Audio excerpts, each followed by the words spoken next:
Rampant as it comes from Australia as they secure a Super 8 spot from Group B. They thrashed Namibia in North Sound Antigua, bowling them out for 72 and chasing it down in just 5.4 overs. So not a lot to look back upon, but Aaron Finch joins us on Maruti Suzuki Arena, presents the ESPN Cricket for Timeout, powered by Dish TV Watch Show.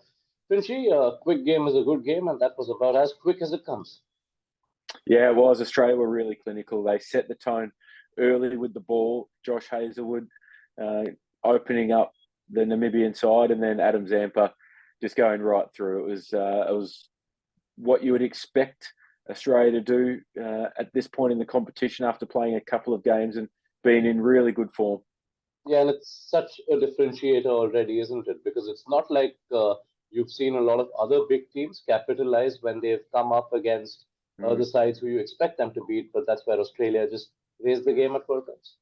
Yeah, I think that's a really good point. And I mean, you'd never see Australia lose all that often.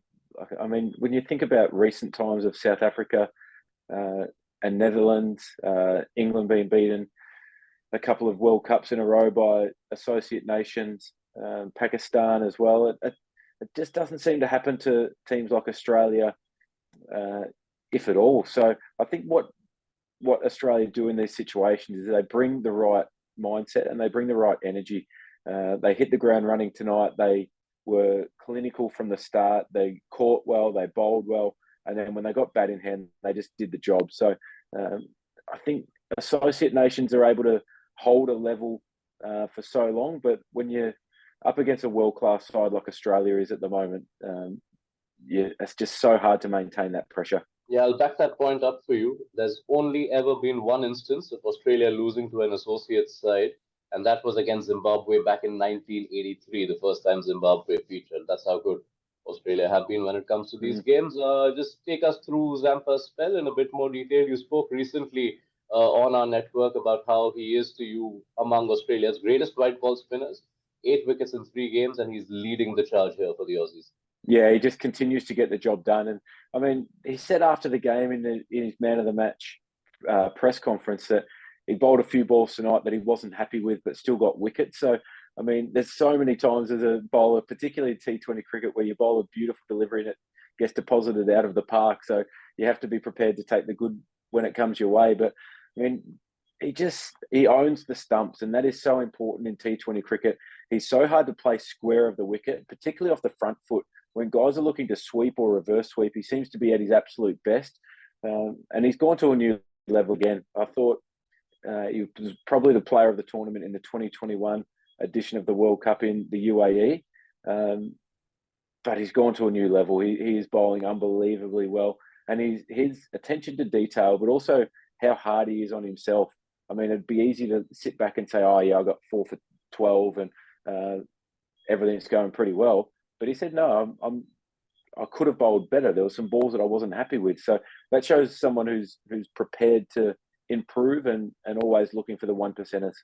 The chase was always going to be straightforward, but I picked up on the commentary that you were quite impressed with just how relentless Travis Head was. Yeah, and that's been a feature of his game for a while now. And think back to some of the IPL innings that he played where traditionally, and I'm going back when I was playing T20 cricket as recent as that. So you'd get 6 or 8 or 10 off the over and you think, right, now don't lose a wicket and we'll knock it around a little bit.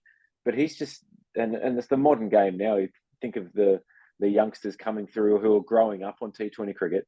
They're saying, right, I've got 10 off the first 2 balls. Let's turn this into a 25 run over. And it's so impressive. It's a real team first mentality that Travis Head's got, and David Warner showed it as well with how aggressive he was. And it's something beautiful to watch when it comes off.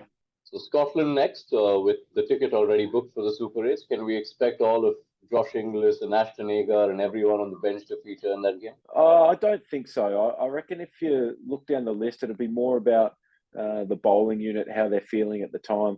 Pat Cummins missed the first game and he's coming off a big IPL workload.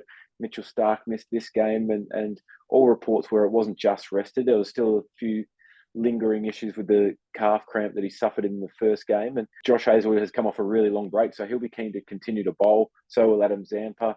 I'm sure that David Warner in his last World Cup would not want to give up his spot. Mitch Marsh, Travis Head, they're all in good form. You can never take form for granted, and you can never take an opposition for granted. And the one thing about World Cups is it's about getting your best players in the best form at the right time. And I think now's the time to really double down on that and make sure that the team is in really good space. Well, that will be music to England's ears because they will probably have keen interest in what happens in Australia versus Scotland. Australia through to the Super 8s, and along with that, Nepal-Sri Lanka washout also happening earlier.